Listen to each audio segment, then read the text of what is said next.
Hambhed চেনেলৰ অংকজাৰী শিতানলৈ আজি পুনৰ সকলোকে আদৰণি জনাইছোঁ। আজি কৰিবলৈ অংকবিধত দশক স্থানত শূন্য থাকিব।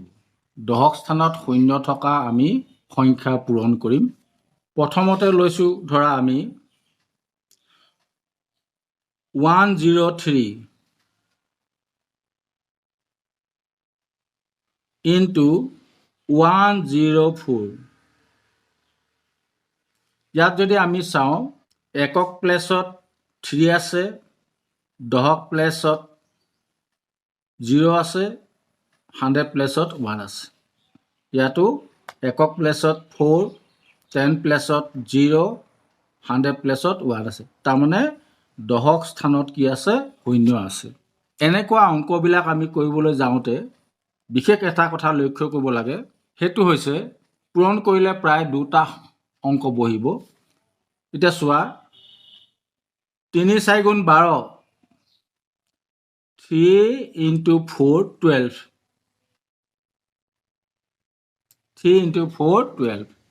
তাৰ পাছত 3 plus 4 into 1 হ'ব। কিমান হ'ব?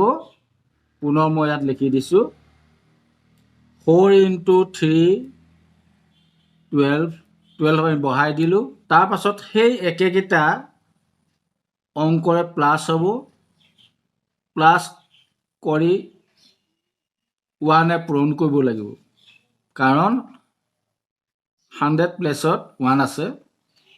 পূৰণ কৰিলে আমি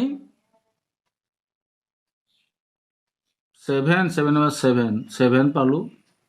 আমি ইয়াত 2 জিটি লিখিব লাগে 07, গতিকে আমি ইয়াত লিখিলোঁ 07। তাৰপাছত আহিলে 100 প্লেছত আছে 1, 1 into 1 equal 1।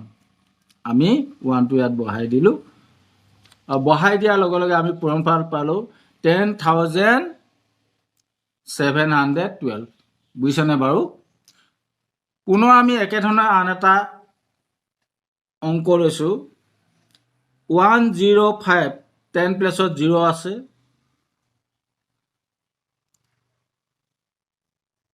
108, ইয়াতো 10 প্লেছত কিমান আছে?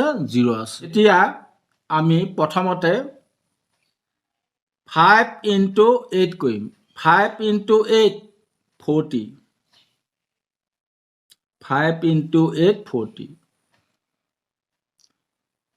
তাৰ পাছত সেইকেইটা আমি যোগ কৰিম। 5 plus 8 13, 13ক 1 পূৰণ কৰিম, 13 হ'ল। 5 plus 8 13, 13 into 1 13। নেক্সট 1 1 যা 1। এতিয়া আমি পূৰণফল কিমান পালোঁ? 11,340। পুনৰ আমি আন এটা লৈছোঁ 306 into 308, 6 8 যা 48, 6 8 যা 48। তাৰ পাছত আমি 6 আৰু 8 প্লাছ কৰিম, প্লাছ কৰি 3 পূৰণ কৰিম। কি ক'লো? 6 plus 8 into 3, তেতিয়াহ'লে কিমান হ'ব? 6 plus 8 14, 14 3 যা 42, 42। এই 42টো আমি লিখি দিলোঁ। তাৰ পাছত 10 প্লেছৰ কেইটা পূৰণ কৰিম। 3 3 যা 9, 3 3 যা 9। আমাৰ পূৰণফল কিমান হ'ল? 94,248।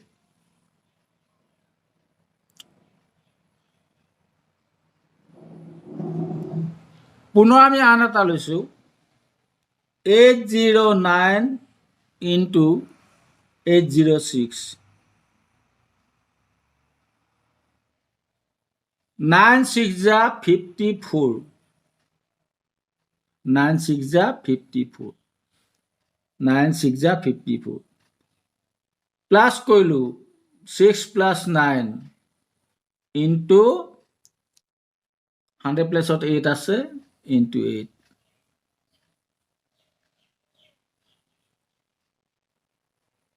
কিমান 9 6 15 15 120 কিমান হ'ল 120 120 আমি এক দুটা বহাম 1 টো ইনহেণ্ড থাকিব 1 টো ইনহেণ্ড থাকিলে লাষ্টত 10 প্লেছৰ কিটা পূৰণ কৰিলোঁ 8 যা 64 প্লাছ এই ইনহেণ্ড 1 টো 65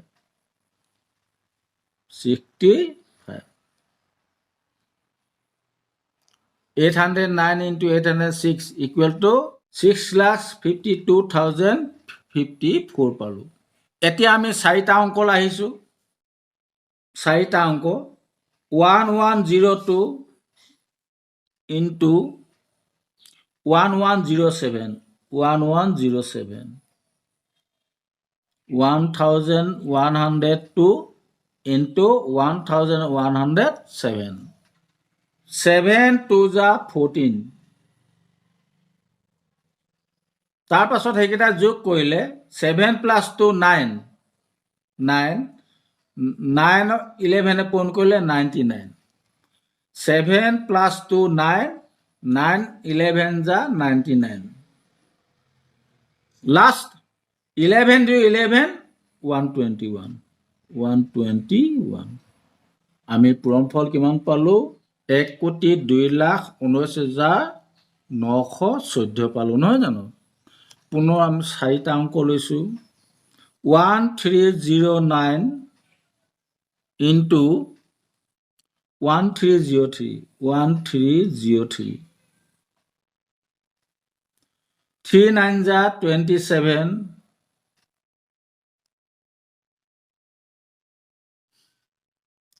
3 9 যা 27 3 9 প্লাছ কৰিলোঁ 12 into 13 156 12 into 13 equal 156 দুটা বহিব 2 ডিজিট বহিব গতিকে আমি 56 বহালোঁ এতিয়া আমি পূৰণ কৰিম 13 into 13 169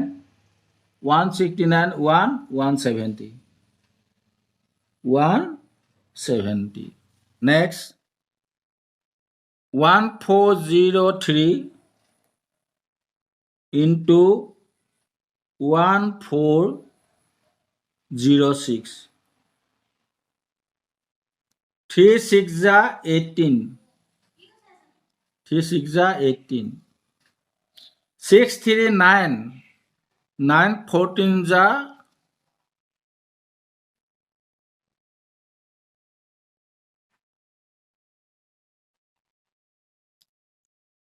9 14 যা 126 বহিব 2 in hand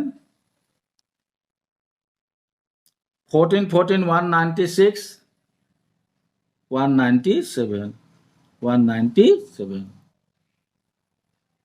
next 1904 into 1905 4 5 যা 20 5 plus 4 9 9 into 19 171 71 বহিলে 1 in hand hall 19 361 19 into 19 361 plus in hand 1 362 এটি হল প্রদত্ত পূৰণফল এতিয়া আমি অন্য এবিধ পূৰণ কৰিম এই পূৰণবিলাকত কোনো মিল নাথাকে অমিল হ'ব অংকবোৰ ধৰা 407 into 506 আমি পূৰণ কৰিম। প্ৰথমতে আমি 6 আৰু 7 পূৰণ কৰিলোঁ 42। তাৰ পাছত 7 5 পূৰণ কৰিলোঁ 35। 4 6 পূৰণ কৰিলোঁ 24। তেতিয়াহ'লে হ'ল কিমান 59। আকৌ এবাৰ কৈছোঁ 7 6 পূৰণ কৰিলোঁ 42। তাৰপাছত আমি দুযোৰ পূৰণ কৰি যোগ কৰিম 7 5 যা 35, 4 6 যা 24, 59। কিমান পালোঁ আমি 59। আমি 59টো পাতি দিলোঁ। আমি ইয়াত দুটা অংক বহাম। লাষ্টত আছে 4 into 5। 4 into 5 কিমান হ'ব 20 হ'ব। আমি পালোঁ 205942। পুনৰ আমি আন এটা লৈছোঁ 309 into 608।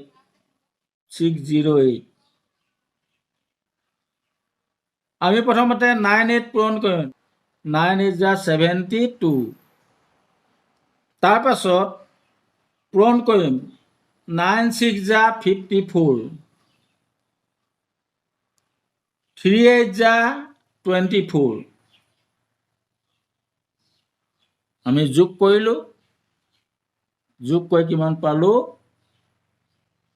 78। কিমান পালোঁ 78। আকৌ এবাৰ কৈছোঁ 9 6 যা 54,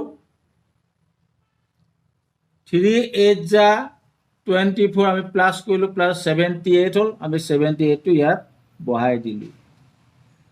এতিয়া 100 প্লেছৰ কেইটা পূৰণ কৰিম 3 6 গুণ 18। ওপৰৰ আমি লিখি দিলোঁ। এইটোৱে হ'ল প্ৰদত্ত পূৰণফল। দশক স্থানত শূন্য থাকিলে আমি এনেকুৱা পদ্ধতি ব্যৱহাৰ কৰি পূৰণ কৰোঁ। তোমালোকে নিশ্চয় বুজি পাইছা। এইবিলাক ঘৰত চেষ্টা কৰিবা। চেষ্টা কৰিলে নিশ্চয় পাৰিবা। আৰু এইবিলাক অংক কৰিবলৈ যাওঁতে পূৰণৰ বৰ নেওতা বিগ টেবুলখন বৰ প্ৰয়োজন হয়। সেইখন মুখস্থ কৰি থবা। আজিলৈ এই অংকখিনি ইমানতে